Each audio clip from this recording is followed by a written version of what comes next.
There is a letter written 2,000 years ago that reads like it was written yesterday. It begins, "Do this, my dear Lucilius.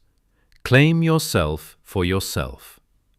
Seneca was 60 years old when he began writing letters to his young friend Lucilius. He wrote 124 of them over the last 3 years of his life. He wrote about time, about death, about money, about friendship, about work, about fear, about what matters and what doesn't. He had seen everything. Born to wealth in the Roman province of Hispania, he rose to become the most powerful man in Rome. Not the emperor, but the man who stood behind the emperor. He was Nero's tutor, Nero's advisor, the voice that shaped the most feared ruler on earth. And then Nero went mad, and Seneca spent the last decade of his life trying to manage a madman, while writing the greatest wisdom literature in the Roman world. What did he say about time? He said, "We are not given too little of it. We waste most of what we have."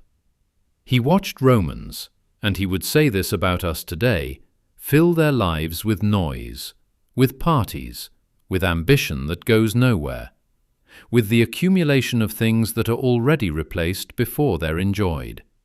He wrote, "It is not that we have little time, but that we lose so much." The busy man, he said, is the most lost of all.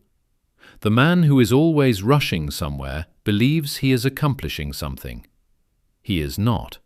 He is just moving. He wrote about death differently than anyone else.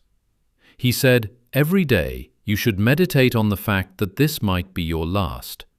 Not to be morbid, to be fully present. When you understand that today might be the last time you eat this meal, speak to this friend, walk outside into this light, you stop taking it for granted. You stop rushing through it.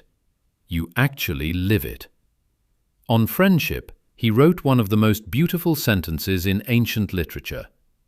He said, "A friend is a person with whom you dare to be yourself. Not perform, not manage, not impress. Be." On money, he was scathing. He was one of the wealthiest men in Rome, and he knew it meant almost nothing.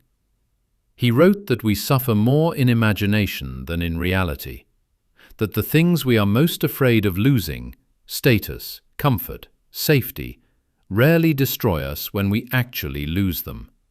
But the fear of losing them destroys years of life.